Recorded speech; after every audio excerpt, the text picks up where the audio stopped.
बजेटमध्ये मोदी सरकारचं नोकरदारांसाठी मोठं गिफ्ट 12 लाखांपर्यंतचं उत्पन्न करमुक्त पुढच्या आठवड्यामध्ये नवं इन्कम टॅक्स विधेयक मांडणार।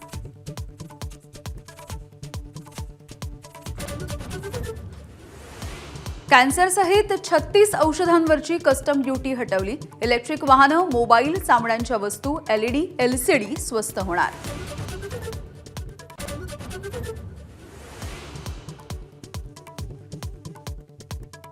अर्थमंत्री निर्मला सीतारामन यांच्याकडून पंतप्रधान धनधान्य कृषी योजनेची घोषणा। डाळींसाठी 6 वर्षांचं आत्मनिर्भर अभियान, वस्त्रोद्योग बळकट करण्यासाठी 5 वर्षांचं लक्ष्य।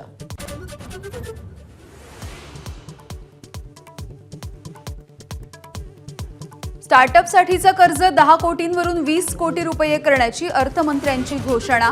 एससी एसटी महिलांना स्टार्टअपसाठी 2 कोटींची मदत देणार।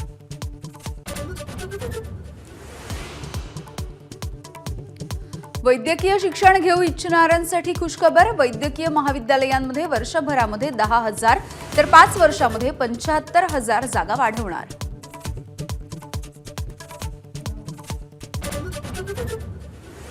शिक्षण क्षेत्रामध्ये आर्टिफिशियल इंटेलिजन्स केंद्र स्थापन करणार। एआय साठी अर्थसंकल्पामध्ये 500 कोटींची तरतूद।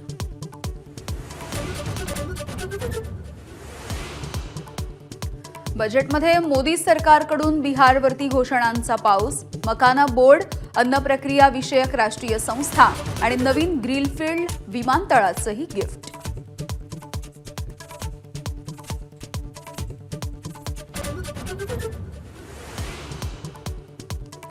मध्यम वर्गासाठी ड्रीम बजेट। मुख्यमंत्री देवेंद्र फडणवीसांची अर्थसंकल्पाविषयी प्रतिक्रिया।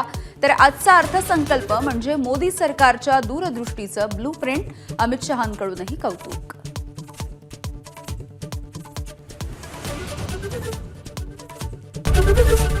एबीपी माझा, उघडा डोळे बघा नीट।